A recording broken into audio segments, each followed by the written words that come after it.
Realmente vai crescendo o número, né, Cedição? Tá. Agora tem umas 50 pessoas. Sim.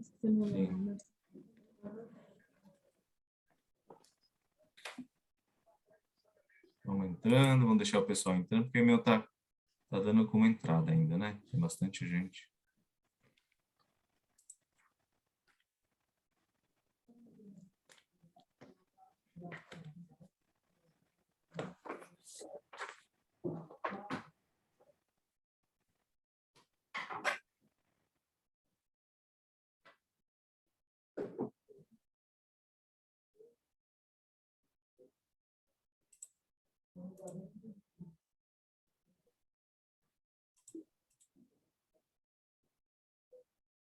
Mais um minutinho. O pessoal está entrando aqui na sala.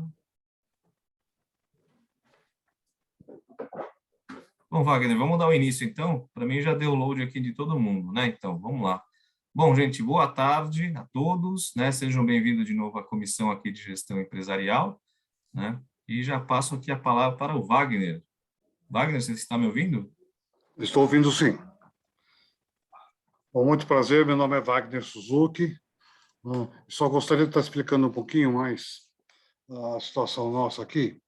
Nós fazemos parte, na verdade, eu, o Ricardo Sasaki, o Fernando Mihara, e agora, como novo membro, a Yuka Ono, da Comissão de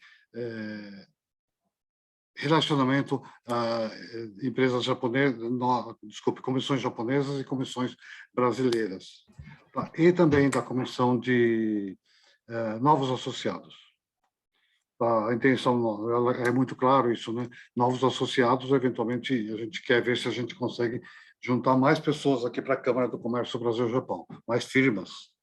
Tá? E o intercâmbio aí entre associações é realmente o relacionamento das associações Nikkeis com as associações não Nikkeis aqui no Brasil.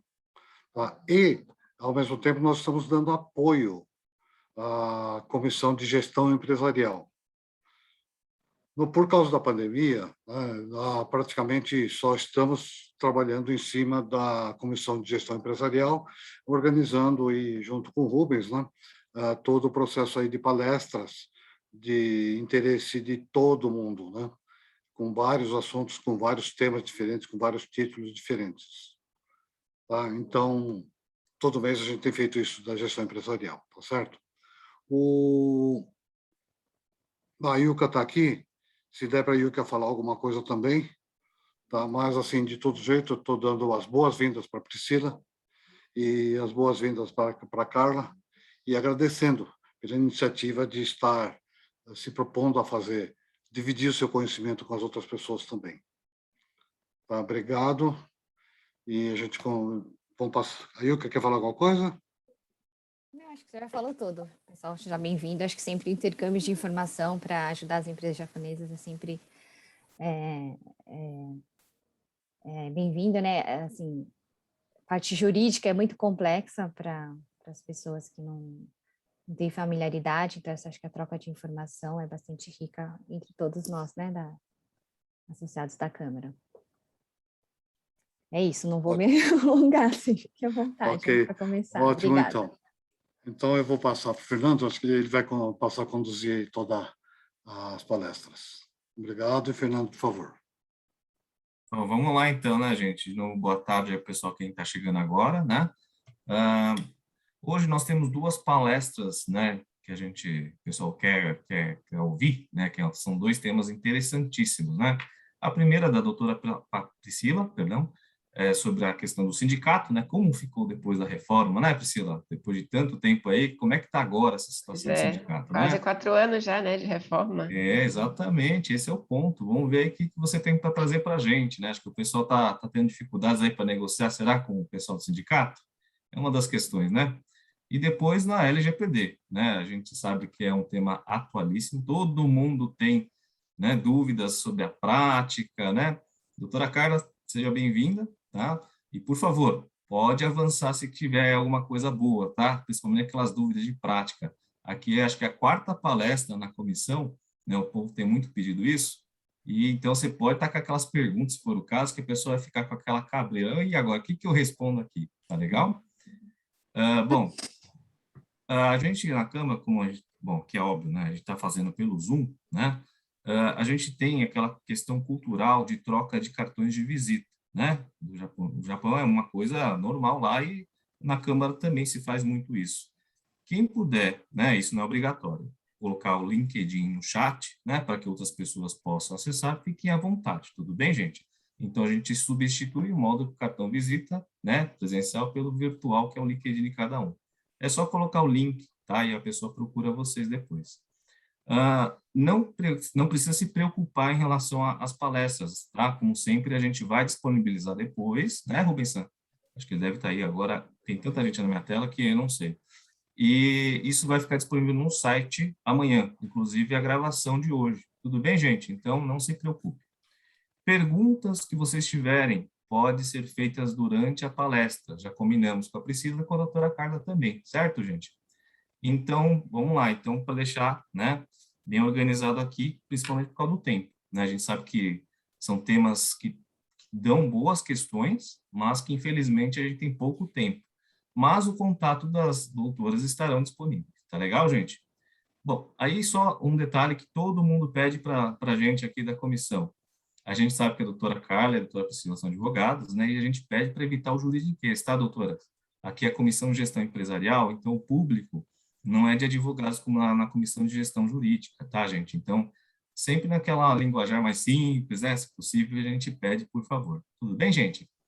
Então, acho que, sem mais delongas, né, Wagner? Vamos dar aqui início às palestras, tudo bem? Ótimo.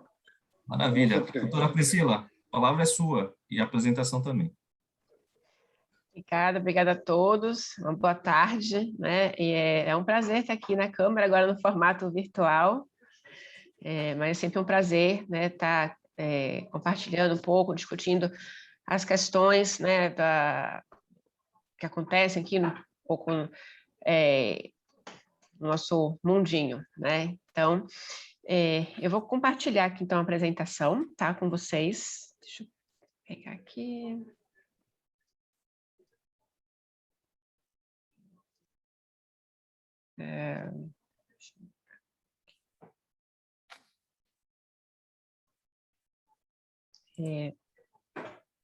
Todo mundo tá passando direitinho aqui? Tá perfeito, Priscila. Tá perfeito. Pronto, então, prometo não vou me alongar demais, tá? Então, só fazer um pouco uma atualização, né? A gente tem aí quase 4 anos, né, da nossa reforma trabalhista, agora em novembro. E uma coisa que, assim, ainda tem se discutido bastante, por incrível que pareça, para esses 4 anos já, é um pouco a questão do sindicato, né? Algumas posturas que nós temos dos sindicatos. Então, eu foquei basicamente em 2, tá? Que eu acho que são as mais recorrentes e as que costumam preocupar bastante as empresas, tá? Então, passando aqui, então, a gente tem aí, né, a questão de toda a reforma trabalhista, né, que trouxe uma maior abertura, trouxe diversas alterações, né, tanto em direitos mesmo, quanto em algumas posturas mesmo, que tinha principalmente na questão do sindicato, de negociar com sindicatos, né?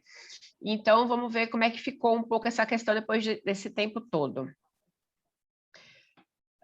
Então, a gente tem a reforma, né? A reforma trabalhista, ela passou a vigorar em novembro de 2017, ainda no governo de Michel Temer, tá? E a gente vai, então, ver agora como é que ficou 2 pontos trazidos e que ainda hoje são, assim, acho que um calcanhar de Aquiles dessa reforma, né? E que, por incrível que pareça, nós não temos nem mesmo um consenso na Justiça do Trabalho. O principal ponto é a questão das contribuições para os empregados, tá?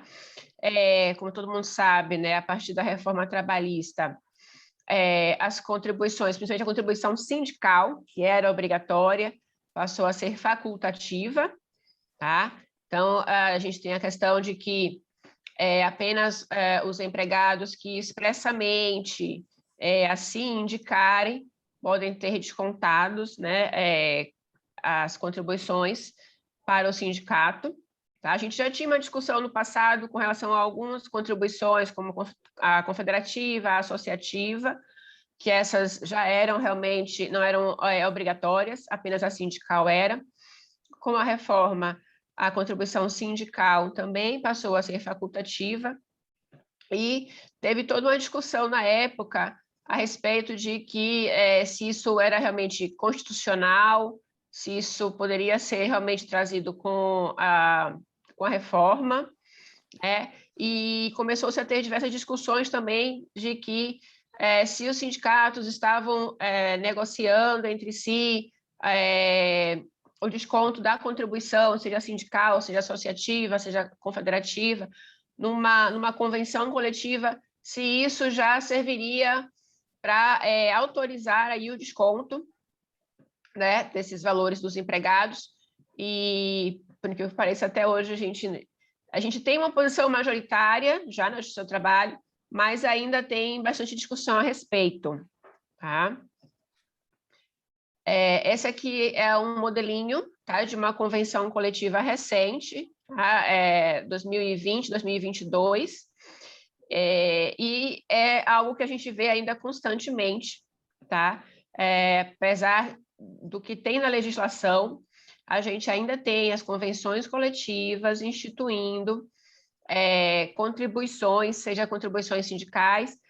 Aqui no caso, a gente teve a contribuição associativa e a contribuição assistencial. E também temos nas convenções coletivas a questão das contribuições patronais. Tá? É algo que ainda existe, que ainda tem, e que muitas vezes causa um certo desgaste com os sindicatos. Então, aqui é uma decisão que saiu esse ano, está no tribunal daqui de São Paulo. O que a gente vê hoje, de forma majoritária, nos tribunais, inclusive no próprio Tribunal Superior do Trabalho, é de que qualquer tipo de contribuição, inclusive a contribuição sindical, para que possa ser descontado dos empregados, há a necessidade de que o empregado autorize de forma prévia e expressa, né? Então, toda aquela discussão que a gente tinha muito mais no início da reforma, de que se a Assembleia Geral ela estipula o pagamento da contribuição, isso já serviria como uma autorização para ser feitos os descontos. Hoje a gente tem uma posição mais concisa no sentido de que não é suficiente, eu tenho que ter, na verdade, uma autorização expressa do empregado. Então, quando a gente vê uma convenção coletiva estipulando algum tipo de contribuição e tem lá indicando que para não ter o desconto, o empregado tem que ir no sindicato, né, para apresentar sua cartinha de oposição, na verdade, isso é contra a lei. Tá? É muito comum, né? A gente tem lá a agenda do sindicato de que o empregado tem que ir na segunda-feira, das 5 às 7 da manhã, né, para entregar a carta de oposição, para não ter o desconto. Na verdade, não é assim que funciona, de acordo não só com a própria lei, mas com o entendimento que nós já temos da própria Justiça do Trabalho. Tá? Não é o empregado dizer que se opõe, é, na verdade, o empregado dizer que autoriza. Tá? Então, se ele nada fala, não pode haver o desconto. Tá? Passando aqui. Por quê? Qual que é o entendimento que tem sido utilizado para fundamentar as decisões na Justiça do Trabalho? Que o artigo 611-B da CLT, que foi trazido com a reforma, ele é muito claro quando fala que, apesar da gente ter uma gama muito grande hoje de objetos que podem ser negociados, constitui, no caso, um objeto ilícito, né, de convenção ou acordo coletivo, é o direito de não sofrer sem a sua expressa e prévia anuência qualquer cobrança ou desconto salarial estabelecido em convenção coletiva ou acordo coletivo de trabalho. Ou seja, tem que ter a expressa autorização. Então, eu tenho que ter uma cartinha mesmo, de próprio punho do empregado, dizendo que autoriza a empresa a fazer o desconto do seu salário, seja de contribuição sindical, de contribuição associativa, de mensalidade sindical, seja de contribuição confederativa. Eu tenho que ter uma autorização expressa, o próprio punho do empregado autorizando a empresa. Sem essa cartinha, o desconto ele não é tido como lícito, e numa eventual reclamação trabalhista, a empresa ela é obrigada a devolver este valor. E uma coisa que é bastante interessante é que quando a gente vê uma reclamação trabalhista, né, com esse tipo de pedido, o empregado ele não precisa colocar o sindicato, né, na ação para que o sindicato devolva o valor. Na verdade, ele só vai fazer esse pedido para a empresa, e o juiz vai determinar que a empresa, apesar de não ter sido ela quem vai ficar, né, no final com esse valor, vai ser repassado para o sindicato, a empresa vai ter que devolver esse valor para o empregado. Pode até ser que na frente a empresa queira entrar com uma ação contra o sindicato, mas no primeiro momento é a própria empresa que vai ter que devolver o valor que foi descontado. Tá? E também esse entendimento de que, né, a Assembleia, ainda que a Assembleia observe toda a legislação trabalhista a respeito da sua validade, ela em si, ela não vai suplantar aí a vontade do empregado, a autorização do próprio empregado. Então, isso é bem importante, tá? Porque foi algo que se alardeou bastante, a questão de que a vontade do coletivo expressa numa Assembleia, ela estaria aí substituindo a vontade individual do empregado. E isso não foi aceito pela Justiça. E aí o que a gente tem visto, né, depois desses 4 anos aí de reforma, é que os sindicatos, de uma forma ou de outra, eles têm tentado buscar, né, essas cobranças, né? Então, a gente ainda vê, são em quantidade bem menor, na verdade, mas ainda tem cobranças judiciais, então, uma ação de cobrança contra a empresa, buscando o pagamento, né, do que é devido e que tenha sido estipulado em convenção coletiva, tá? Até pelo entendimento que a gente já tem tido, inclusive, do próprio Tribunal Superior do Trabalho, essas ações diminuíram bastante, tá? Uma ou outro sindicato, até porque às vezes tem aí algum tipo de respaldo, até mesmo não de decisões, mas de acordos firmados com o Ministério do Trabalho, eles às vezes entram, ajuizam a ação, tá, de cobrança, para que a empresa seja obrigada a repassar para eles os valores das contribuições. A gente também ainda vê diversos sindicatos encaminhando notificações, e-mails também para as empresas, né, cobrando esses valores. Então, muitos sabem que na forma judicial eles não vão conseguir ter um sucesso. Então, muitos encaminham notificações, encaminham os e-mails para que seja feita o repasse, pensando, inclusive, um pouco à frente. Por quê? O que a gente tem visto com bastante frequência como a gente tem uma gama maior de objetos que podem ser acordados, né, em acordos coletivos com o próprio sindicato, como PLR, banco de horas, né, dentre outros, o que a gente vê se a empresa ela vai fazer esse contato com o sindicato, chamar o sindicato para fazer uma negociação, o sindicato ele costuma pedir alguns documentos, né, para dar início aí às negociações. E muitas vezes um desses documentos é exatamente a guia comprovando aí o recolhimento, né, das contribuições. Então, isso às vezes é um entrave, porque se a empresa não tem e fala, olha, eu não fiz o recolhimento porque os empregados não me autorizaram, então o sindicato já começa a barrar um pouco a negociação, já tem um certo entrave, né? Muitos sindicatos costumam forçar um pouco mesmo as empresas a fazer esse pagamento para eles, para poder dar seguimento, né, na negociação, ou então eles, no acordo coletivo, colocam algum tipo de taxa, né, a ser pago para poder negociar. Então, ainda hoje é possível se ver em acordos coletivos, por exemplo, de PLR, a estipulação de uma taxa, de um percentual que vai incidir sobre o PLR de cada empregado. E o que às vezes a gente vê é que muitas empresas se questionam, né, se por acaso a própria empresa, ela, para não ter problema com o empregado, né, de ter aí algum tipo de ação trabalhista, se a própria empresa não poderia estar fazendo esse pagamento diretamente, né, não realizando nenhum tipo de desconto do empregado.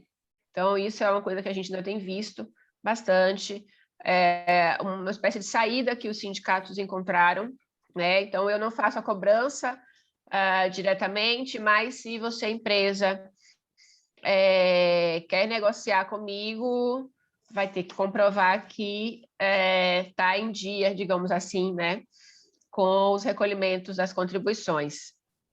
Uma outra coisa que a gente tem visto bastante após a reforma, essa questão de que a receita dos sindicatos caíram, né, eu vou mostrar no slide seguinte, a cobrança de atos que antes a gente não tinha. Então, por exemplo, antes era muito comum, se a pessoa queria uma convenção coletiva, entrar no site do sindicato e baixar o arquivo, né, o PDF.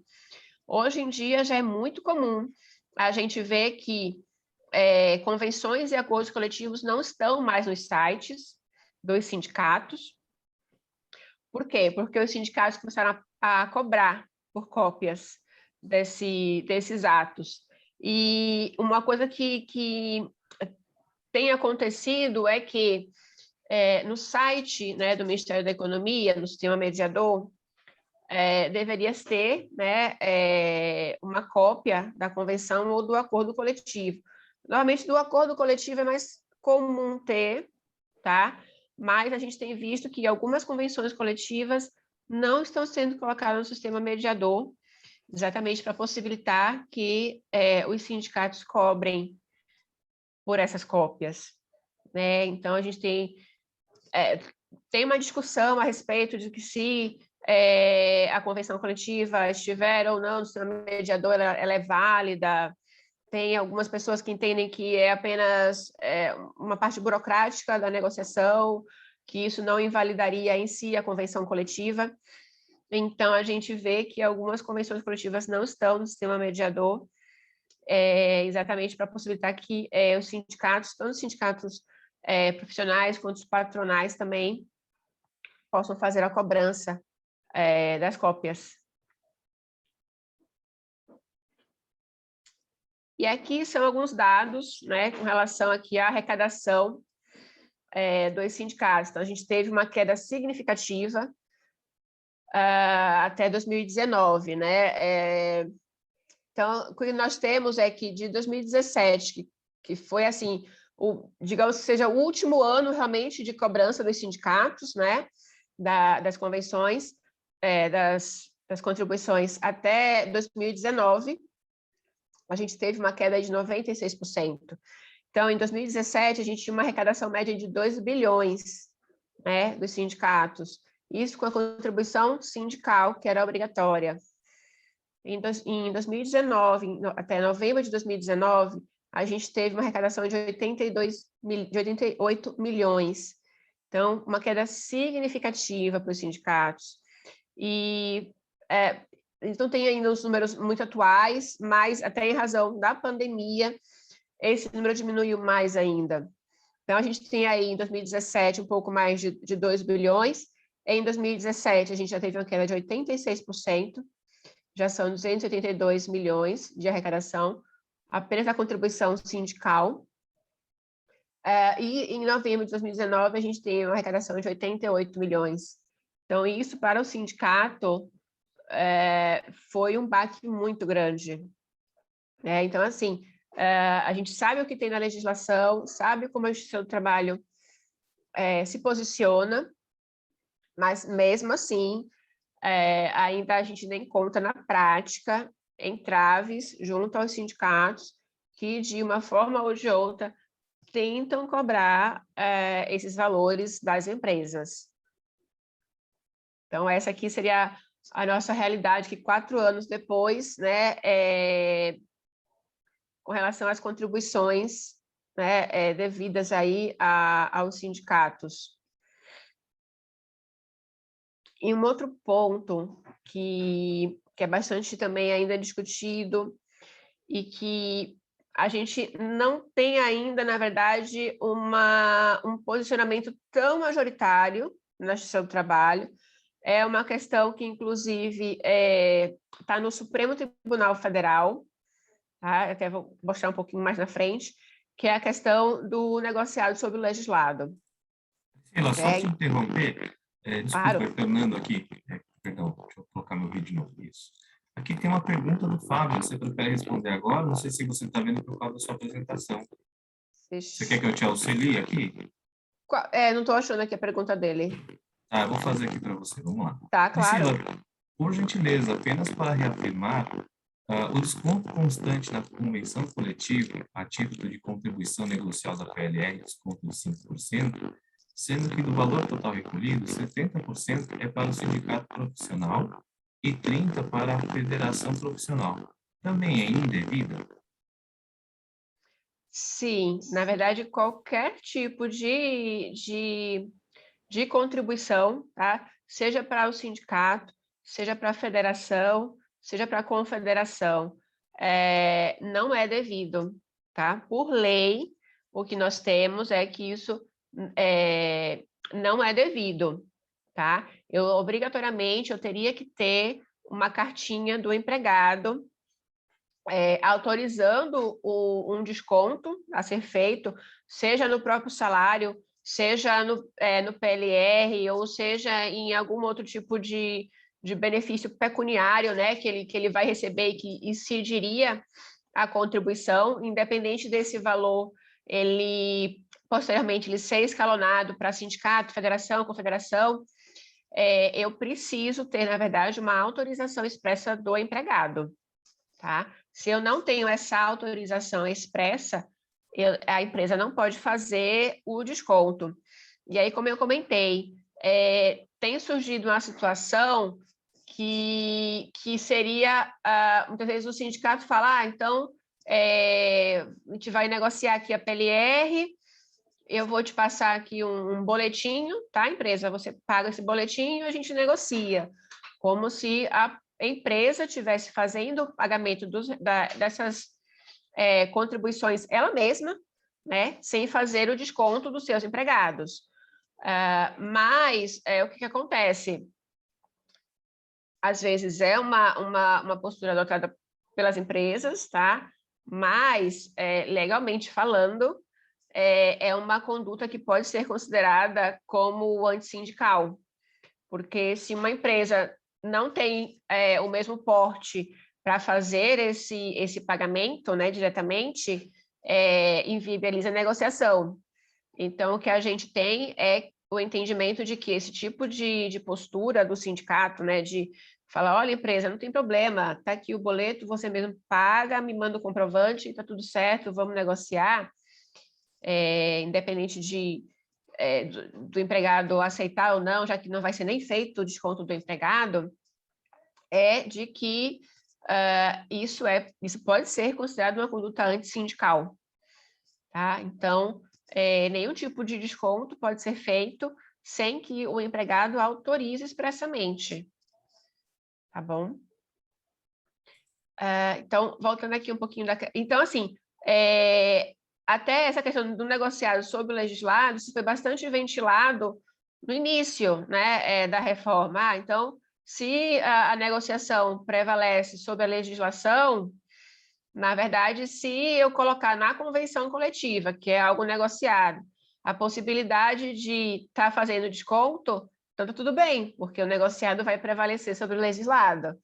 Mas não foi esse o entendimento que prevaleceu na Justiça do Trabalho, até porque a questão do negociado sobre o legislado, ele está amparado no artigo 611-A da CLT, né? Então, ele dá ali um rol, que para muitos até é um rol taxativo, ele faz uma indicação de diversos pontos em que o que for negociado, seja em convenção coletiva, seja em acordo coletivo, ele vai prevalecer sobre o que está na legislação, né? A questão do desconto, especificamente das contribuições, está no 611-B, que expressamente indica um rol de direitos que, na verdade, se eu tiver a negociação, essa negociação ela é inválida, porque aqueles direitos, o que vai prevalecer é a lei e não o negociado. Então, a gente tem essa questão, por isso que um pouco caiu, né, essa questão dos sindicatos entrarem na justiça, pleiteando em ações de cobrança a questão das contribuições, porque se firmou na Justiça do Trabalho esse entendimento, que as contribuições, a negativa de desconto das contribuições está no artigo 611-B, que fala o que é objeto ilícito de negociação. Tá? Então, a gente tem essa questão de que o negociado vale sobre o legislado até determinado ponto. Deixa eu ver aqui. Então, o que a gente tem? Tem direito fundamental dos trabalhadores, né, previsto na Constituição Federal, e, como eu falei, a gente tem uma regra geral do artigo 611-A, que reconheceu alguns direitos, né, que podem ser negociados, e outros que seriam direitos mínimos que não podem e que estão ali no 611-B da CLT.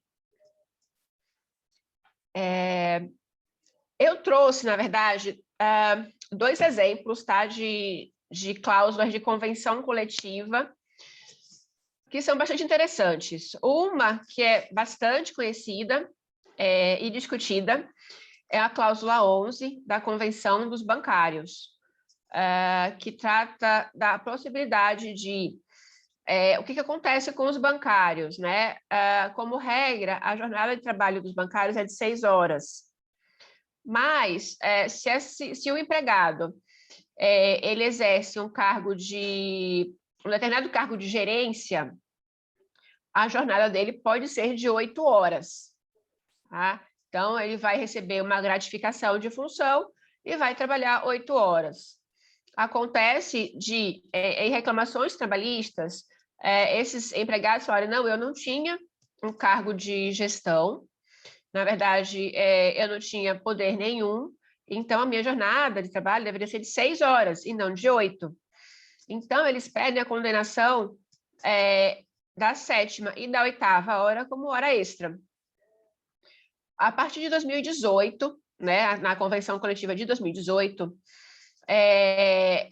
os sindicatos, inclusive com a participação da FEBRABAN, se negociou, e aí tem a cláusula 11, de que se eu tiver uma condenação determinando o pagamento da 7ª e 8ª como hora extra, ou seja, se o juiz entender que aquela pessoa não tinha um cargo de gerência, né, ele seria um empregado comum, que deveria trabalhar 6 horas, essas 2 horas extras, o valor delas eu vou compensar com o valor que o empregado recebeu a título de gratificação de função.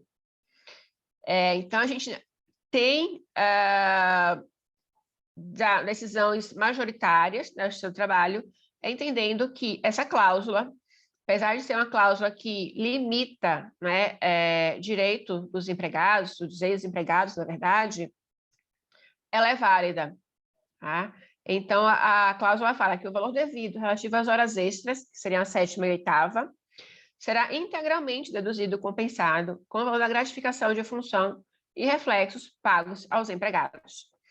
A gente teve essa cláusula na convenção de 18 e 20, e ela foi agora renovada na convenção de 20 e 22.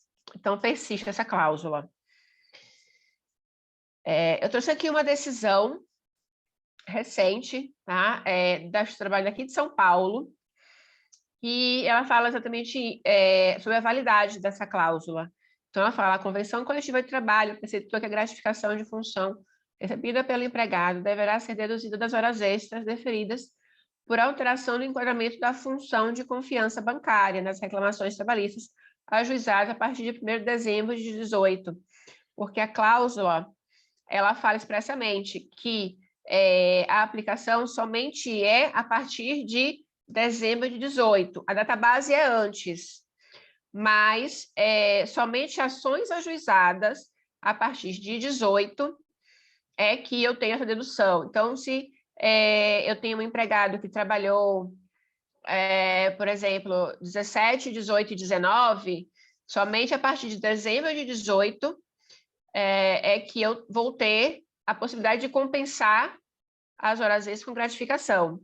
O que for para trás disso, eu não posso compensar, eu teria que pagar a hora extra.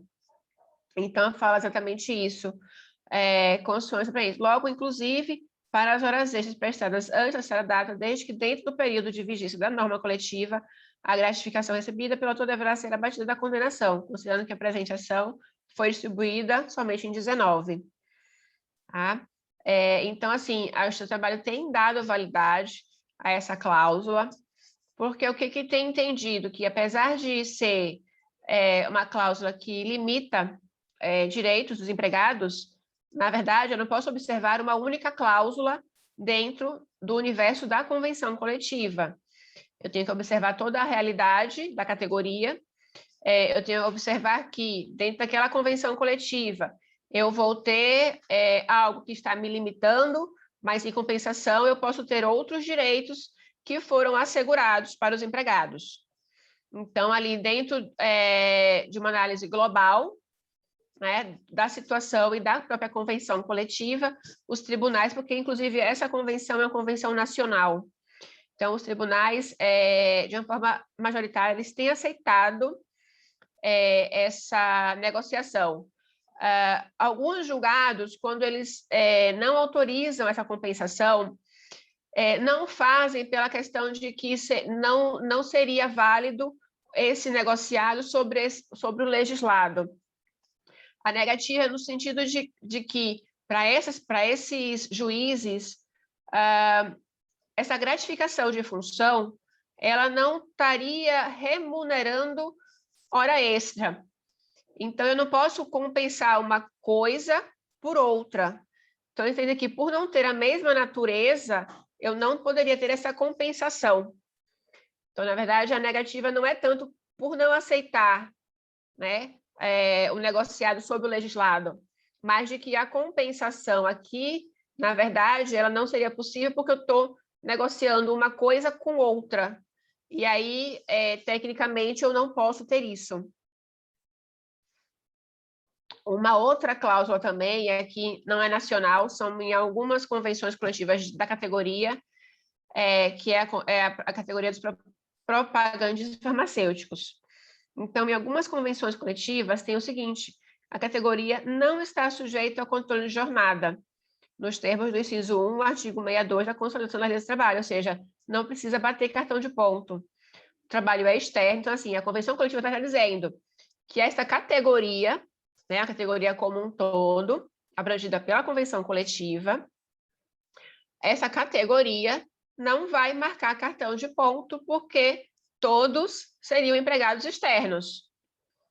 E aí, ao final da cláusula, coloca que as empresas poderão, mediante acordo entre as partes, conforme disposto na cláusula do referido instrumento, a utilização de equipamentos eletrônicos telemáticos, seja, se eu tenho celular, tablet, notebook, não configuram qualquer tipo de controle de jornada de trabalho ou supervisão, especialmente para fins de apuração de trabalho extraordinário. Então, aqui, a convenção coletiva, na verdade, assim, está tirando o direito à hora extra. Importante quando a gente vê que na convenção coletiva dos bancários, ele não tira o direito à hora extra. O juiz pode, se entender que a pessoa não exerce um cargo de gestão, um cargo que seria o cargo de confiança bancária, ela vai ter direito à 7ª e 8ª. O que vai acontecer é que o valor devido eu vou compensar com a gratificação de função.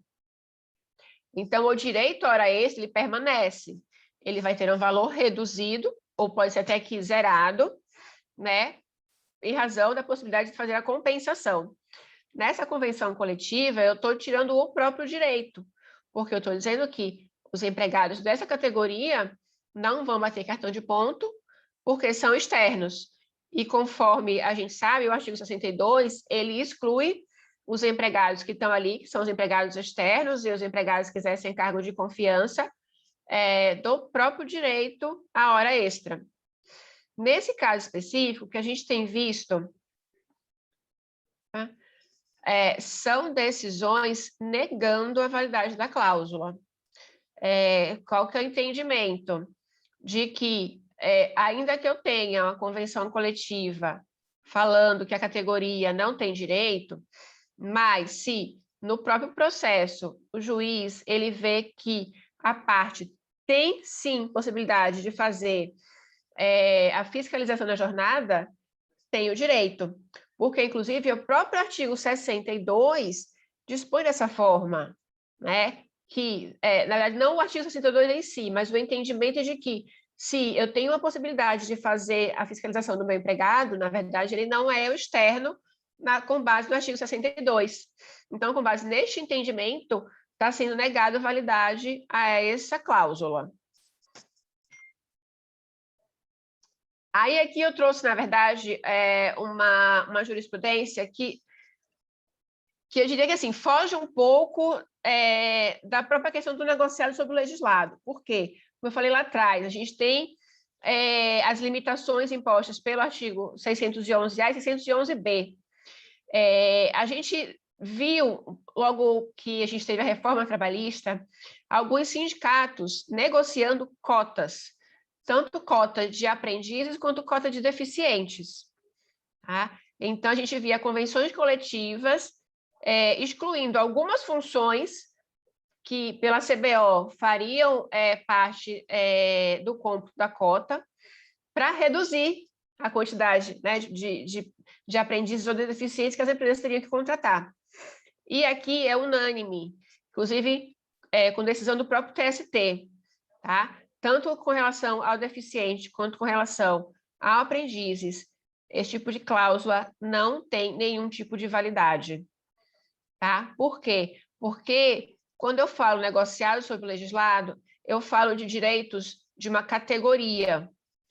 No caso, a cota de aprendizes de deficientes não é de uma categoria, é de todo o universo de trabalhadores do Brasil. Então, o TST já bateu o martelo em relação a esse tipo de cláusula, de que ela não tem nenhum tipo de validade. Aqui também, né, a questão de decisão. Aqui, no caso, na verdade, a própria CLT está indicando de que o artigo 611A ela possibilita o trabalho em local insalubre. Então, aqui o TST falou, olha, o próprio artigo 611A já está autorizando. Então, o Ministério Público, porque aqui é a ação civil pública do Ministério Público, não pode querer alterar isso, tá? E, por Priscila, fim, só te avisar, eu não sei se você está vendo aí, já deu o horário, você tem mais um minutinho, tá bem? é o último mesmo. Tá legal, Priscila. Por fim, com relação a essa questão do negociado sobre o legislado, a gente tem uma discussão no STF, tá? Tem um processo lá que está exatamente para validar ou não essa possibilidade de se negociar algo em que a legislação já está balizando, né? Já está dando ali quais que são os limites. A gente já tem uma decisão do próprio relator, que é o Gilmar Mendes. Ele já pautou no sentido de que é válido, sim, tá? O 611A ele tem validade. É possível, então, fazer negociações, ainda que contrário ao que dispõe a legislação, dentro do que está ali no 611A, não pode sair disso, tá? E em razão desse julgamento no STF, foi determinado que todos os processos em que eu tenho a discussão desse tipo de matéria, em reclamações trabalhistas, o processo trabalhista ele tem que ficar suspenso, para evitar de eu ter decisões conflitantes. Tá? O que a gente vê, no entanto, é que, até pela jurisprudência que eu mostrei, a gente tem aí juízes e tribunais ainda julgando, não suspendendo esses processos em razão do que já determinou o STF. Tá? Então, eu trouxe rapidinho aqui um pouquinho como é que está alguns pontos, né, da reforma com relação aos sindicatos. Temos ainda bastante chão pela frente, ainda temos muita discussão aí a ser travada. A gente ainda, principalmente com relação às contribuições, a gente ainda não tem nada muito concreto. Tá? Então, deixa eu até parar aqui. Maravilha, Priscila, agradecemos a apresentação, né? Realmente é um tema bem extenso e principalmente importantíssimo, né? Ainda mais nesse cenário que a gente está vivendo agora. As empresas Sim. voltando, né? Então, a gente sabe que vai ter uma grande dificuldade. Bom, vamos continuar aqui. Doutora Carla, a palavra é sua. Tudo bom, obrigada. Boa tarde, pessoal. Eu sou Carla, sou uma das sócias aqui do Tosini Freire, responsável por essa área de proteção de dados. Eu vou compartilhar também a minha apresentação. Acho que vocês fiquem à vontade para fazer perguntas também, acho que como já adiantaram, né? Um tema aí que o pessoal ainda tem muita questão. As pessoas estão falando muito sobre isso. Imagino que vocês já devam ter assistido aí diversas palestras sobre esse assunto. Então, eu vou tentar, não vou ficar falando muito sobre a lei em si, sobre os conceitos da lei, porque imagino que vocês devem saber, mas tentar focar um pouco mais nas novidades, né? O que a gente teve. A gente completou aí um ano de vigência, né, da LGPD, então, para discutir um pouco, e aí fiquem à vontade para fazer perguntas. Eu acho que eu não consigo ver aqui, como eu estou apresentando, se surge uma pergunta no chat, mas aí, Fernando, se você puder me avisar também, se tiver alguma pergunta, o pessoal pode ficar à vontade. Tá, eu vou te cutucando enquanto isso, tá, Carla? Se aparecer alguma pergunta, eu já te falo, Carla, tem uma pergunta aqui, tá Combinado. legal? Combinado. Fica tranquila. Então, só para recapitular, né? A LGPD, ela está em vigor desde 18 de setembro do ano passado, e agora, desde 1º de agosto desse ano, os artigos referentes às sanções administrativas, né, as penalidades, passaram a valer também. Só para recapitular também, quando a gente está falando de LGPD, a gente está falando, né, de uma lei que regula o tratamento, ou seja, a definição de tratamento é basicamente qualquer coisa que é feita com dado pessoal, desde a coleta, armazenamento, compartilhamento, o uso. E quando a gente fala do dado pessoal, é aquele dado que seja uma informação, né, referente a uma pessoa física, identificada ou identificável. Então, a gente está falando só de informações de dados sobre pessoas físicas, e por incrível que pareça, a gente ainda vê bastante confusão, tá, em relação a esse tema e em relação aos principais conceitos da lei. Então, pessoas que se confundem, que falam, mas eu tenho aqui, são as informações financeiras da empresa, ou um CNPJ da empresa, e colocam uma LGPD no meio, enfim, são coisas distintas, né? Assim como também a gente tem, né, o conceito de dado pessoal sensível que a lei traz, que é aquele dado pessoal referente à origem racial ou étnica, religião, dado de saúde, dado biométrico, enfim, a lei traz uma definição uma lista, né, do que é considerado dado pessoal sensível, e muitas pessoas também fazem confusão em relação a isso. Então, acham que informações financeiras, dados bancários são dados sensíveis. Eles são sensíveis do ponto de vista, né, de serem importantes para a pessoa, mas não são sensíveis dentro da definição da lei. Então, se surgir alguma questão, alguma dúvida, né, em relação a esses conceitos que vocês quiserem perguntar, fiquem à vontade. A lei também traz aí essa série de obrigações, então, legais em relação a controlador e operador, que até então era uma distinção que a gente não tinha na nossa lei, né, essa diferença entre controlador e operador. Controlador é basicamente aquele que toma as decisões em relação ao tratamento de dados, e o operador é aquele que é contratado pelo controlador para tratar os dados em nome do controlador. E aí a gente também vê bastante confusão em relação a isso, esse tipo de relação. Vou dar um exemplo prático, né? Você tem uma empresa que tem todos os seus empregados. Então, a empresa, em relação aos seus empregados, já que a gente estava falando de trabalhista aqui, ela vai ser considerada controladora dos dados desses empregados, porque é ela que toma as decisões, ela precisa daquele dado para pagar o salário, para dar um benefício, para fazer a avaliação dos seus empregados, ela que é a controladora. Mas pode ser que ela contrate terceiros, contrate empresas para processar os dados desses empregados em seu nome. Então, se ela contrata, por exemplo, e terceiriza o processamento da folha de pagamento, ou algo nesse sentido, essa empresa que for contratada, ela vai estar atuando como operadora. E por que é importante, né, essa distinção? A lei, a grande parte das responsabilidades da LGPD recaem sobre o controlador, então o controlador é aquela parte que precisa garantir que o que está sendo feito com o dado é uma atividade ilícita, né, amparada aí por uma base legal que legitima esse tratamento.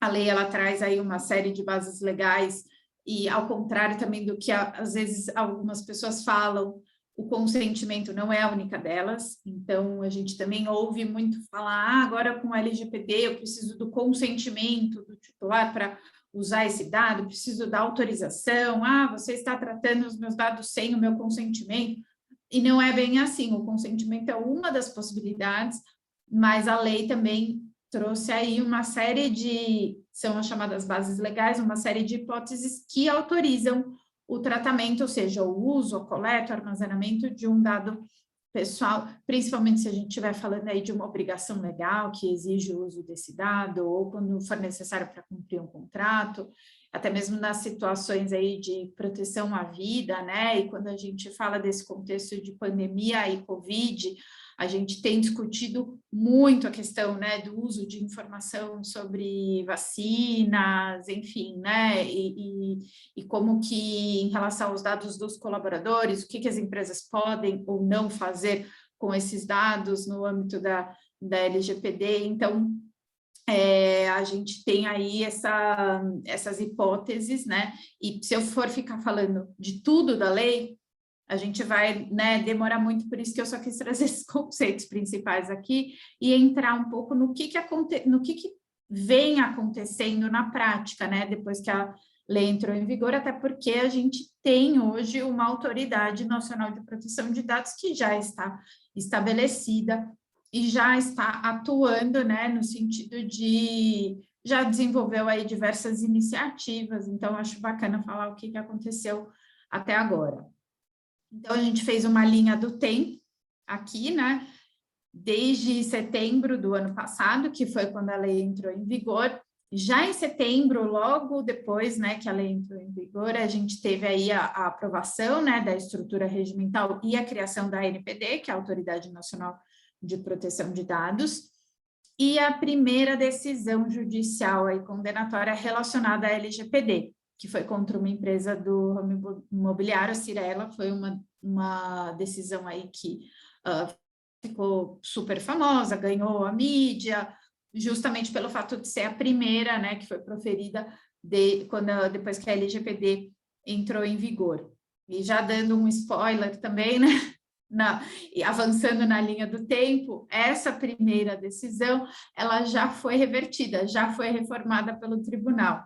Então, apesar de, na primeira instância, a Cyrela ter sido condenada porque um de seus clientes, né, que adquiriu um imóvel, ajuizou uma ação, alegando que depois que ele comprou esse imóvel, ele passou a ser contatado aí por bancos, empresas de decoração, e que sabiam que ele tinha comprado, adquirido esse imóvel, e passaram a oferecer produtos e serviços, e que ele sofreu muito incômodo por conta desses contatos, e que isso só poderia, então, ter acontecido, os dados dele foram compartilhados indevidamente pela construtora depois que ele adquiriu esse imóvel. Então, na primeira instância, a empresa foi condenada, né, ao pagamento aí de danos morais no valor de R$10 mil, e aí é interessante porque, na época, as manchetes que saíram na mídia até falavam a Cyrela é multada por violação à LGPD,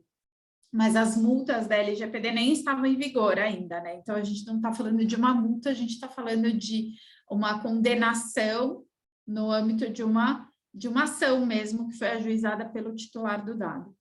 Mas depois, agora recentemente, né, nesse último mês, o tribunal acabou reformando essa decisão, porque ele entendeu que não haviam provas suficientes para que a Cyrela fosse condenada, né, e que pudesse comprovar que, de fato, os dados foram compartilhados pela Cyrela, poderia ter sido alguma outra imobiliária, algum outro corretor com quem essa pessoa teve contato, né, mas isso acabou ficando como um alerta, não só para as empresas desse setor, né, mas para outras empresas também, em relação à importância de conseguir, primeiro, demonstrar que a empresa está preocupada com a LGPD, né, está tomando aí as medidas necessárias para se adequar, porque quando acontece um caso desse, né, uma ação, um questionamento de alguém, você precisa ter elementos para demonstrar, não, eu tenho aqui os meus controles internos,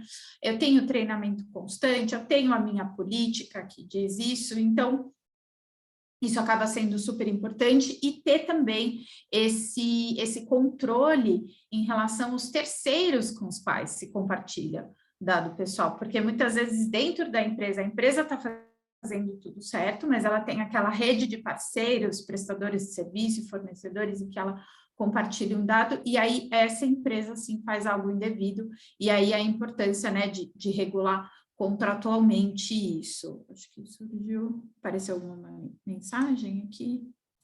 Não, ainda não, Carla, aqui só está aparecendo os LinkedIn pessoal. Tá bom. Aí, em novembro do ano passado, a gente teve a nomeação dos membros do Conselho Diretor da NPD, e quando a gente teve essa nomeação, né, a efetiva indicação desses membros, foi aí que a NPD começou a funcionar, de fato. A gente também teve aquele vazamento da Enel, né, vazamento de dados, um incidente de segurança, e logo foi noticiado que a Enel chegou a ser notificada pelo PROCON, e aí isso, a gente já entra também num outro tema que eu queria comentar, que é o fato de que, apesar da gente ter uma Autoridade Nacional de Proteção de Dados formada já e funcionando, a gente tem outras autoridades que também já estavam atuando, né, e continuam atuando em relação a questões relacionadas à proteção de dados, principalmente envolvendo consumidores. Então, Senacom, PROCON, Ministério Público do Distrito Federal é um muito atuante que, considerando a sua competência para proteger esses direitos coletivos, né, de consumidores, também atuam em situações relacionadas à proteção de dados e violação da lei. Aí, em novembro, a gente também teve aquele ataque hacker ao Tribunal Regional Federal da Primeira Região, né, e o caso de vazamento de dados pelo Ministério da Saúde, e isso, né, só um dos pontos aí, né, e uma pequena parte, né, do tanto que esse assunto referente a vazamento acabou se tornando relevante, principalmente depois da pandemia, e quando todo mundo começou a trabalhar de casa e ficar mais em casa, né, a incidência desses ataques aumentou muito. Então, a gente acaba falando, né, uma coisa leva a outra, a lei entra em vigor, as empresas passam a ter preocupação para se adequarem, mas isso também acaba sendo necessário, porque esses incidentes de vazamento também se tornaram cada vez mais comuns.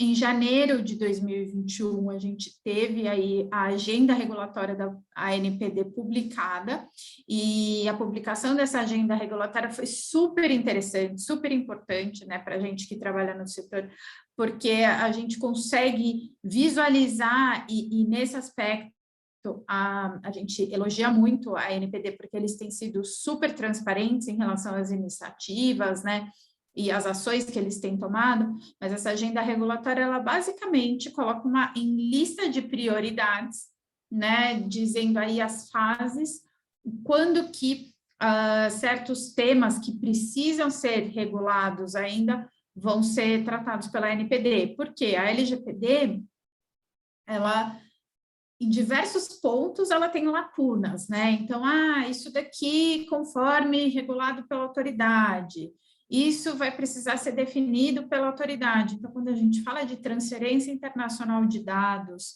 a própria questão de interpretação de algumas bases legais, o próprio processo administrativo para aplicação das penalidades, notificação de incidente de vazamento, relatórios, a elaboração, né, de relatórios de impacto, enfim, tudo isso, aplicação da LGPD para micro e pequenas empresas, algumas exceções em relação à questão do encarregado, né, que é o DPO. Então, tudo isso precisa ser, a própria lei já prevê que vai ser regulamentado pela autoridade. E a ANPD, o que ela fez foi, então, publicar essa agenda regulatória, dizendo, olha, no semestre tal, eu vou regular esse assunto, e aí a gente ficou com essa visibilidade em relação a essa ordem de prioridades, né, de assuntos. Em janeiro também a gente teve a entrada em vigor do Regulamento de Segurança Cibernética, aplicável ao setor de telecomunicações da Anatel, e aí, quando a gente fala de proteção de dados, eu sempre digo, a LGPD ela fala só sobre dados pessoais, mas a gente também vê uma preocupação muito grande de diversos setores em relação a essa questão de segurança cibernética. Então, a gente já teve também lá em 2018 uma resolução do Banco Central, né, referente à política de segurança cibernética para o setor financeiro. Tivemos essa da Anatel, mais recentemente tivemos uma também voltada para o setor de seguros, e aí quando a gente fala de segurança cibernética, a gente não está falando só de dados pessoais, a gente está falando aí de qualquer informação, né, que circule nesse ambiente cibernético. Então, quando uma empresa ela for olhar para, eu preciso me adequar à LGPD, mas espera aí, a qual setor eu pertenço, né? Será que eu também não tenho outras regras, né, outras obrigações regulatórias que eu preciso cumprir? Eu estou em algum setor regulado que precisa observar algo específico em relação à política de segurança cibernética, então não basta só olhar para a LGPD, é algo que a gente tem que olhar em conjunto. Em fevereiro desse ano, a gente teve também publicado o planejamento estratégico da ANPD, que também foi importante para mostrar um pouco a forma, né, que a ANPD pensa, e ela vem deixando muito claro que o foco dela nesse momento não é de sair aplicando multas, mas que está muito mais focado em contribuir para que seja formada essa cultura de privacidade na nossa sociedade e para, de fato, ajudar e fazer com que as empresas estejam em conformidade com a lei, cumpram a lei. Então, tem um caráter aí até muito mais educativo do que punitivo. Aí ela teve aí uma das primeiras iniciativas, né, em relação à regulamentação, que foi a tomada de subsídios sobre notificação de incidentes de segurança. Então, o que a ANPD fez? Ela fez uma série de perguntas voltadas para a sociedade e convidou a sociedade para contribuir, né, com respostas e sugestões a essas perguntas. qual seria o prazo razoável para notificação do incidente, o que é um incidente que precisa ou não ser notificado. E aí a gente teve recentemente também no escritório um webinar que a gente fez com uma das diretoras da NPD, com a Nairane Leitão, e a gente falou só sobre notificação de incidente de segurança. E é incrível como a gente tem aumentado muito, né, as empresas que vêm consultar, os nossos clientes, enfim, com situações de incidentes, às vezes bem pequenas, né, mas que consultam para saber, eu preciso notificar isso para a autoridade, sim ou não, qual é a recomendação. E é lógico que nem a NPD publicou já algumas diretrizes preliminares, que não são totalmente vinculantes, mas se vocês forem no site da NPD, já tem disponível um formulário para notificação de incidente de segurança e também algumas explicações e diretrizes em relação a quando que esse incidente deve ser comunicado, o que seria considerado, né, uma situação de risco aí, que, portanto, levaria o incidente a ser notificado, mas isso ainda precisa, sim, de uma maior regulamentação pela NPD, mas é um assunto super importante, porque, de novo, antes da LGPD, a gente não tinha essa obrigação em nenhuma lei, então notificar incidentes de segurança não era algo necessário, e agora passa a ser. As empresas, enfim, quando a gente fala de incidente de segurança, a gente não está falando só de um ataque hacker, tá? A gente teve um caso no escritório em que houve, por engano, foi enviado um e-mail, uma lista, né, de todos os empregados da empresa, e aí várias informações sensíveis, e foi enviado por engano para um outro cliente, e nós fomos consultados em relação à necessidade de notificação ou não desse incidente de segurança, porque acaba sendo uma divulgação indevida, né, de dados pessoais. Então, esse é um ponto que eu vejo hoje como um dos mais importantes aí quando a gente fala da LGPD. Ela publicou esse formulário de comunicação de incidente de segurança. Em março, eles publicaram o regimento interno da NPD, e a NPD começou aí também esses esforços com outras autoridades no sentido de celebrar, firmar acordos de cooperação. O primeiro deles foi o acordo de cooperação que a NPD firmou com a Senacom. Como eu disse, a Senacom é uma daquelas autoridades que também atua, né, em temas de proteção de dados, então eles fizeram um acordo de cooperação, ainda mais considerando que a NPD é uma autoridade nova, eles não necessariamente têm tanto pessoal assim, então cooperar com outros órgãos pode ser, sim, muito conveniente para a autoridade. Em maio e junho, a gente teve aí a consulta pública sobre a norma de fiscalização. E aí, falando sobre a norma de fiscalização, né, as penalidades passaram a entrar em vigor desde 1º de agosto desse ano.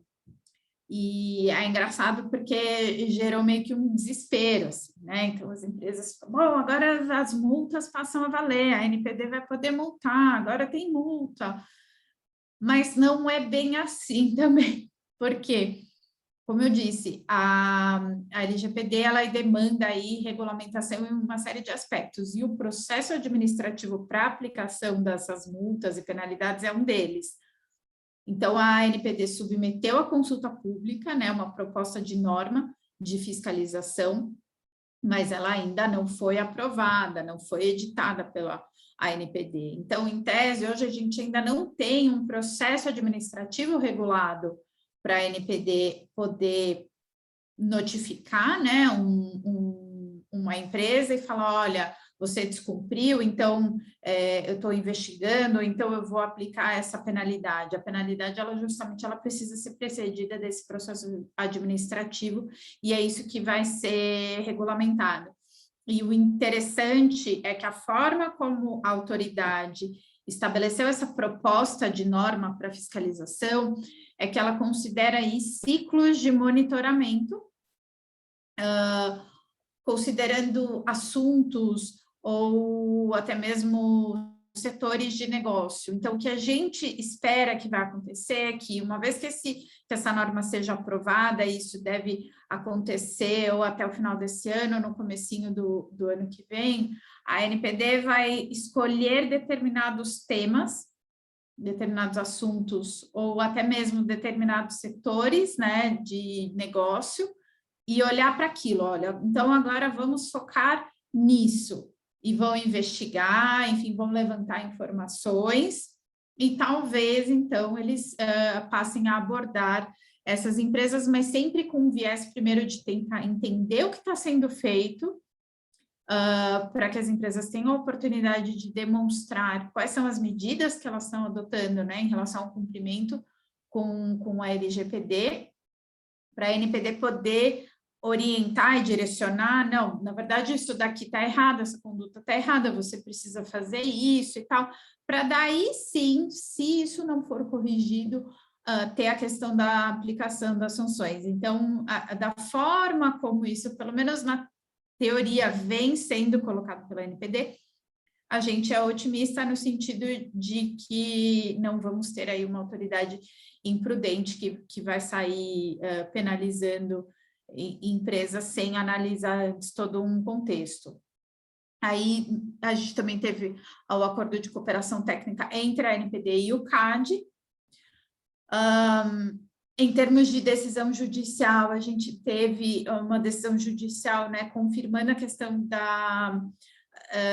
do impedimento da vedação de comercialização de alguns dados pela Serasa. Eles têm alguns produtos que eles oferecem, né, que é de fornecer lista de nomes e CPFs, enfim, por conta de uma ação que foi ajuizada pelo Ministério Público do Distrito Federal, a Justiça acabou entendendo que essa era uma prática que estava em desacordo com a LGPD, então determinou aí que a Serasa parasse com essa comercialização em relação a alguns produtos específicos que a Serasa tem. A gente também teve a condenação, né, da concessionária do metrô por captação de imagem e tratamento de dados indevidos, questão de reconhecimento facial, e esse ponto de reconhecimento facial também é algo que ainda está sendo muito discutido e provavelmente ainda teremos muitas discussões sobre isso. Em julho desse ano, a gente teve aí a formação da Rede Federal de Gestão de Incidentes Cibernéticos, justamente voltada, né, para essa questão do poder público e para a prevenção de incidentes de segurança na administração pública.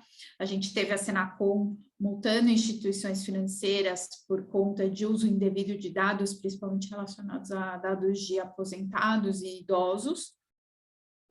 Notificações aí do PROCON para o setor farmacêutico em relação ao uso de biometria para descontos, né? E a gente sabe que essa prática aí de uso de CPF e de dados para desconto é algo muito comum e as empresas do setor, elas têm encontrado diversos desafios, né? De como operacionalizar, de como estarem adequadas à lei, né? Eu preciso passar todas as informações para o titular, eu preciso ter o consentimento, como que eu faço isso? Enfim, a gente tem visto aí diversos desafios, e aí agora mais recentemente, então, como eu falei, desde 1º de agosto as sanções estão em vigor, mas na prática a gente não vai ter nenhuma sanção aplicada enquanto o processo administrativo não estiver regulado. A gente teve a consulta pública sobre a minuta de resolução de como a LGPD tem que ser aplicada para microempresas e empresas de pequeno porte. Isso é super relevante para startups, por exemplo, né? Porque tem aí uma tendência em termos da flexibilização da aplicação da LGPD para essas empresas. A gente teve a aprovação da proposta de emenda constitucional sobre proteção de dados para incluir, né, essa questão de proteção de dados dentro do rol de direitos fundamentais, e estabelecer que é competência exclusiva da União legislar sobre esse assunto. E também tivemos aí uma decisão judicial sobre danos morais presumidos por envio de mensagem indesejada por WhatsApp, por exemplo, e, como eu falei, a reforma, né, daquela primeira decisão lá que eu mencionei, ela foi reformada e foi revertida. Deixa eu dar sequência aqui. Então, olhando para esse panorama, né, sobre a aplicação das penalidades e das sanções administrativas, a gente tem, de um lado, outras autoridades, né, como o Senacom, o Procon, o Ministério Público atuando, como de fato já vinham atuando até mesmo antes da LGPD entrar em vigor, e isso não vai acabar. E a gente também tem os titulares de dados, enfim, as ações judiciais, né, que estão começando a aparecer e que a expectativa é que se tornem cada vez mais comuns. E do outro lado, a gente tem essa questão da aplicação das penalidades pela NPD, que é algo que ainda vai levar algum tempo, considerando que eles precisam regular essa questão do processo administrativo. Então, é importante a gente, né, dividir, entender o cenário, até mesmo porque dependendo do tipo de negócio da empresa, do setor que ela está, se ela lida ou não diretamente com o consumidor, o que ela faz, se ela está dentro de um setor regulado, é importante entender esse cenário todo para a empresa também poder definir a melhor estratégia em termos de adequação à LGPD. Porque pode ser que ela seja uma empresa que, na prática, né, não vai estar lá naquele rol que vai chamar tanta atenção da NPD num primeiro momento. E aí, quando a gente fala de adequação à LGPD, a gente também tem aí alguns nortes, né, algumas recomendações gerais, quando a gente fala de Privacy by Design, Privacy by Default, que está muito relacionada com você ter a proteção de dados como uma preocupação desde a concepção e o desenvolvimento de um produto ou de serviço. Então, é pensar primeiro o que eu vou precisar, né, de dado pessoal nessa atividade, para que eu vou precisar? Eu estou coletando só aqueles dados que eu efetivamente preciso? Como que eu vou proteger esses dados? Com quem que eu vou compartilhar? Enfim, qual que é a forma, o que eu posso fazer para minimizar o máximo possível o risco? Eu gosto de deixar bem claro aqui que a LGPD ela não veio para impedir, né, ou proibir o uso de dados pessoais. Não, pelo contrário, acho que a ideia é justamente fomentar, né, dado pessoal é algo super importante, cada vez mais a gente está aí, rede social e tal, e-commerce, enfim, na internet, só que é muito importante a gente ter uma regulamentação sobre esse assunto, e é importante que as empresas, então, tenham essa postura, né, e essa preocupação em relação a como proteger. Antes da LGPD, o que a gente via é que na prática não havia, né, essa preocupação, as empresas simplesmente saíam usando e compartilhando dados pessoais sem pensar muito. E aí, algumas recomendações práticas, como quando a gente fala de adequação à lei, né, que é muito importante ter esse registro do tratamento de dados, das atividades de tratamento de dados, é uma obrigação que a lei traz. Então, fazer um mapeamento das atividades de tratamento, enfim, entender o que a empresa faz, né, com dados pessoais, fazer essa série de perguntas, né, por quanto tempo eu mantenho o dado, eu estou mantendo pelo tempo efetivamente necessário ou por mais tempo. Na nossa experiência aqui na prática, as empresas simplesmente mantêm dados para sempre, nunca pagam, isso pode ser um problema, né? A questão da revisão de documentos, então eu tenho terceiros que eu compartilho dados, como que eu estou endereçando isso nos meus contratos? Eu tenho políticas internas, né? O que eu estou informando para os meus empregados em relação ao uso de dados pessoais? E esse constante monitoramento, né, de questões relacionadas à proteção de dados, e como eu falei, a gente não é só sobre LGPD, mas dependendo do setor, pode ser que diversas outras regulamentações aí afetem também quando a empresa precisa pensar sobre segurança da informação, sobre proteção de dados pessoais e proteção de outras informações que ela tem aqui, não só relacionadas a dados pessoais. Então, eu vou parar aqui a apresentação para ter tempo, porque eu sei que já deu tempo, não sei se alguém tem alguma questão. Oi, Carla, tem uma pergunta aqui sim. Vamos lá. Eu vou ler para você, né? acho que é a dúvida de muitas empresas que sempre perguntam isso aqui quando a gente tem questão de LGPD. Vocês estão me ouvindo bem, gente? Então tá bom. Porque eu tive que reiniciar aqui o Zoom porque estava com voz de robô, né? Então, peço desculpas aí para vocês. Bom, a dúvida é a seguinte, né? Bom, pelo que eu entendi aqui, tá traduzindo, eu sou prestador de serviço e eu tenho que trabalhar para uma outra, para a tomadora, né? E a tomadora me exige os documentos dos empregados para entrar na empresa, né? Então, é uma prestação de serviço, você vai lá e essa empresa, que é a matriz, a tomadora, vai exigir os documentos dos empregados para prestar serviço. A pergunta aqui é objetiva, né? Mas acho que não tem uma resposta ainda, né? Acredito eu, doutora Carla. Eu posso exigir como tomadora esses documentos do meu prestador? Então, como eu falei, né? A lei ela não vai proibir nada especificamente, então, em princípio, pode, mas para poder fazer isso, é importante entender para qual finalidade a empresa está solicitando o documento em relação àqueles empregados.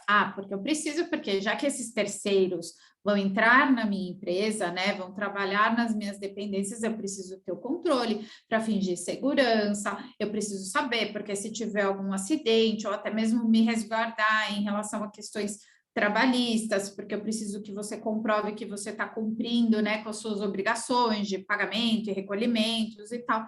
Então, tendo essa justificativa, é possível, sim, provavelmente vai ter uma base legal para que esses documentos sejam solicitados. A questão é, o que eu estou pedindo é aquilo que é o estritamente necessário para eu atingir essa finalidade, ou eu simplesmente estou pedindo todas as informações e todos os documentos e coisas que eu eventualmente não preciso, não vou utilizar, e aí não tem uma justificativa para eu pedir. Mas por isso que quando a gente vai falar, né, com alguma empresa para entender, enfim, e aconselhar em relação ao LGPD, acho que essa pergunta sobre a finalidade, né, do porquê você precisa desse dado, o que você vai fazer com isso, é uma das mais importantes. Até para dizer por quanto tempo a pessoa vai poder manter, então, qual que é a base legal, com quem que ela vai poder compartilhar, até mesmo dentro da empresa, né? Essa é uma preocupação também. Às vezes tudo bem, você vai coletar o dado, e com quem que você vai compartilhar esse dado? Não é para você deixar essa informação totalmente aberta para qualquer pessoa da empresa acessar. Você vai restringir esse acesso? O que você vai fazer para proteger, né? Ok. Segunda pergunta. Bom, acho que está respondido aqui, a pessoa agradeceu. Estão mandando para mim, tá, gente? Então, tá bom. Mas pode perguntar aqui, tá? Já acabou a apresentação, tá, gente? Não tem problema, não. A segunda pergunta é a seguinte, eu vou ler aqui também. Compartilhar quantidade de produtos vendidos por cidade ou estado, por exemplo, entre parênteses, para quantificar as vendas dos produtos mais vendidos em cada região, fecha parênteses. Pode ferir de alguma forma a LGPD? Se a gente estiver falando só de, eu vendi X produtos, 20 produtos, tal, na cidade de São Paulo, por exemplo.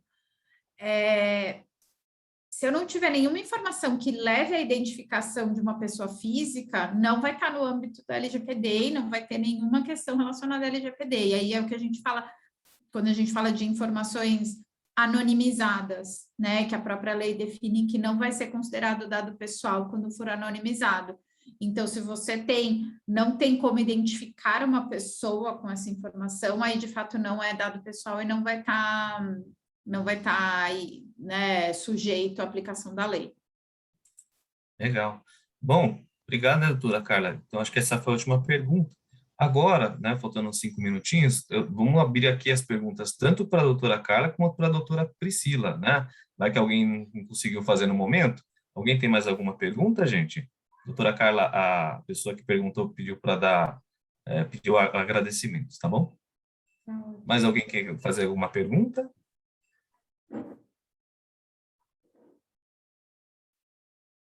Olha, a gente aproveitaria, viu? Porque temos 12 especialistas nas áreas. Aproveita, gente.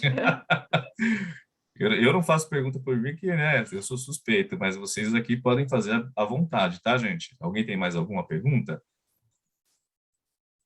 Pode abrir o microfone e a câmera, se for necessário, ou fazer aqui no chat, né? Um anônimo, não tem problema não, gente.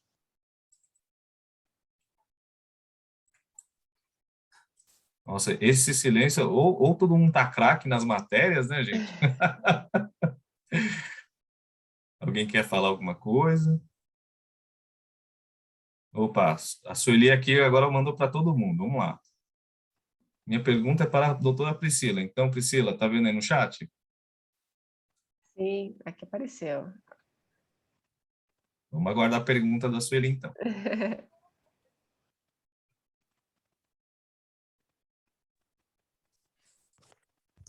Oi, desculpa, gente. Eu acho que é mais fácil falar pelo microfone, né? Opa, sim, sem problema. Desculpa, é que eu estou no monitor aqui, eu não consigo abrir minha câmera, desculpe. Imagina. Eu tenho uma Tranquilo. pergunta para a doutora Priscila referente ao sindicato, tá?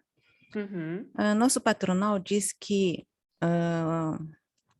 as negociações de PLR devem ser, né, realizadas com a presença do sindicato.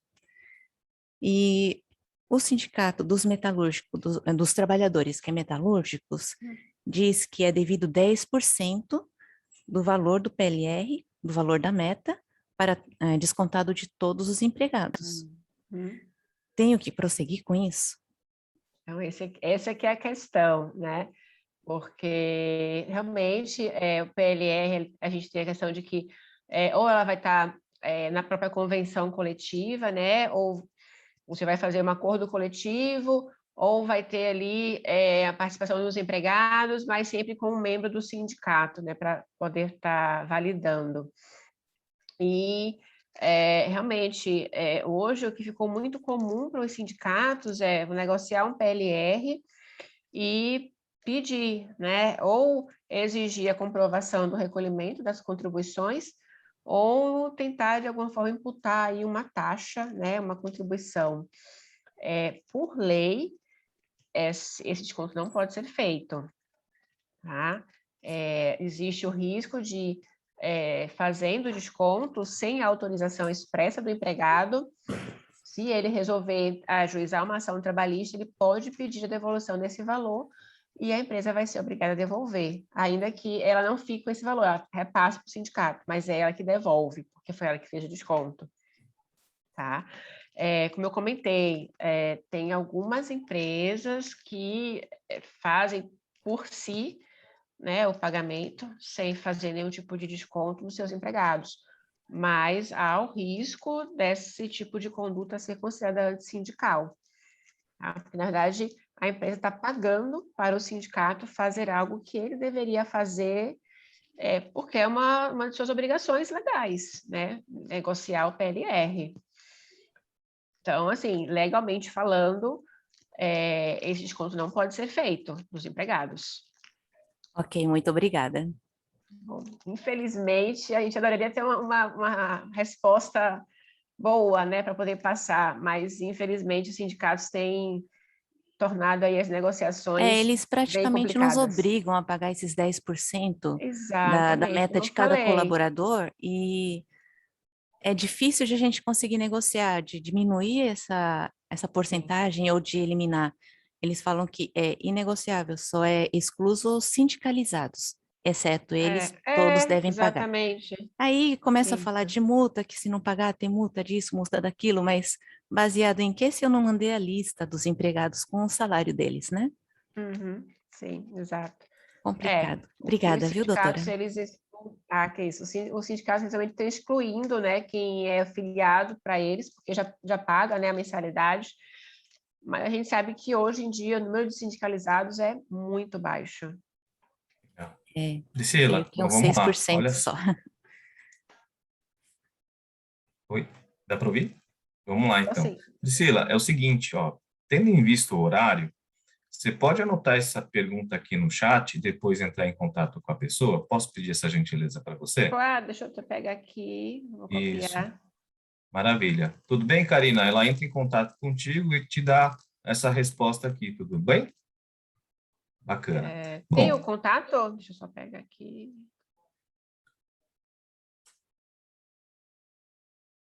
ok. Tem o contato Ela da vai te doutora? passar, tá bom, Tá Priscila? Está te ótimo, então. passando. Bom, gente, vamos lá, né? Tendo em vista o horário, a primeira coisa aqui, rapidinho, a gente vai tirar aquela famosa foto que vai ficar no site da Câmara, tá? Aí depois, se vocês quiserem, né, compartilhar, quem for abrir a câmera, a câmera, né? Calma, a câmera, olha só. A câmera, né? Aí vai ficar à vontade aí, tá legal? Vamos lá, gente. Quem puder abrir, quem também quiser ficar fechado, não tem problema. Tudo bem, gente? Aí, cadê o Rubens San? Rubens San está aí, Rubens? Está me ouvindo? Sim, Fernando Opa, Santos. maravilha. Você consegue fazer o print bonito da gente aí, então? Sim, sim, sim. Legal.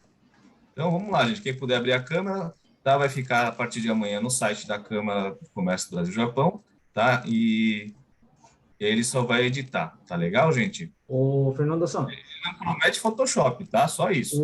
a sua foto está saindo grande. Ah, então, peraí que eu tiro aqui. Deixa que eu faço aqui, então, Rubens. É. Então, vamos lá. Eu não prometo que todo mundo vá sair, tá bom, gente? Mas vamos ver, tentar conseguir colocar o máximo de pessoas possíveis aqui, tá legal? Olha o sorriso bonito, né? Pelo amor de Deus, é a comissão mais gente aqui da Câmara. 1, 2, 3, já.